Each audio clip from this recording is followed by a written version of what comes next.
Trutnově má flow řeka Úpa i místní bajková komunita. Výsledkem jsou Trutnov Trails, které nabízejí pohodové lesní pěšinky z výhledy do okolí, ale i technické sekce, které dají zabrat i velmi zkušeným jezdcům. Za rohem je bike park Vlčka a v okolí na tebe čekají desítky kilometrů cyklostezek. Rodí se tu bikerský ráj, tak se na to pojďme podívat. Myšlenka trutnovských trailů se zrodila asi v roce 2013, protože jsem se sem nastěhoval z Trutnova, jsem na vesnici a vzpomněl jsem si, že ty kopce okolo tady skrývají spoustu pěkných pěšinek. Uběhly nějaký 3 roky a posunul se to docela významně. Trutnovské traily doporučujeme spíš zkušenějším bikerům. Pro pohodáře a rodiny s dětmi je zde nachystaný Bunker Trail, ale asi sem pojedeš hlavně kvůli techničtějším trailům, které najdeš pod šíškovými kameny. Whistler sekce na trailu pod Jeskyňkou je asi nejtěžší technickou výzvou v českých bike centrech.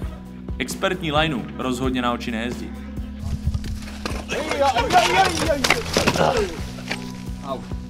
Na Kozím trailu na tebe čeká zábavná sekce s názvem Imba. Kromě příjemných terénních vln si zde můžeš vyzkoušet i jednodušší wallride. Kozí trail zvládnou i začínající jezdci a při vyšší rychlosti je na něm spousta srandy. Tam se fakt musíš podívat. Na Modřínovém trailu je snad všechno, co si biker může přát. Šlapavé technické sekce, krásné výhledy, terén i kamenité sjezdy.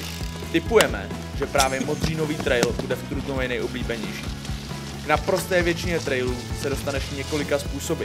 My ale doporučujeme výstupový trail Panský stoupák, který je ve své horní části plný kořenů a kamenů. A to nás baví.